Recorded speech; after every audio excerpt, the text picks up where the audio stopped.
मैंने कभी किसी को इतने ध्यान से नहीं देखा था जितना मैंने उसे उस रोज़ देखा था, जब वो पहली बार मेरे सामने खड़ा था और मैं अपनी किताबों के पीछे छिप जाने की नाकाम कोशिश कर रही थी।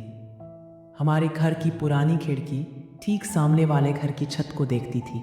वो खिड़की मेरी दुनिया बन गई थी और वो लड़का मेरी आदत। हर सुबह जब वो बालकनी में आता, मैं अपनी किताब लिए उस खिड़की के पीछे बैठी रहती, पढ़ने का बहाना करती। लेकिन सच तो ये था कि उसकी मौजूद होने से एक अजीब सी शांति मिलती थी, जैसे जिंदगी के सारे शोर बस उसके आने से चुप हो जाते।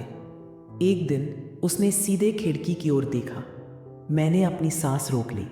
वो मुस्कराया और चला गया। लेकिन उस पल ने कुछ बदल दिया था। धीरे धीरे उसकी नज़रें मुझे ढूंढती थी और मेरी बेचैनियाँ उसे। हमने कभी बात नहीं की, कभी नाम नहीं पूछा, लेकिन कुछ था जो बनता जा रहा था।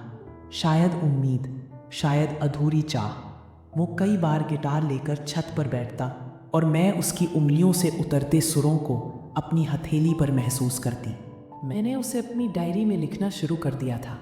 आज वो नीली शर्ट में था, बालों में हल्की सी उलझन थी, शायद नींद से उठकर आया था। और हाँ, आज उसने मेरी खिड़की की तरफ नहीं देखा। मैं थोड़ी उदास हूँ। फिर एक दिन बारिश आई और वो नहीं आया। 3 दिन बीत गए। मैंने पहली बार अपने आप से पूछा, क्या मुझे उसका नाम जानना चाहिए? चौथे दिन वो लौटा। चेहरे पर थकावट थी, आंखों में कोई बोझ। मैंने खिड़की खोली।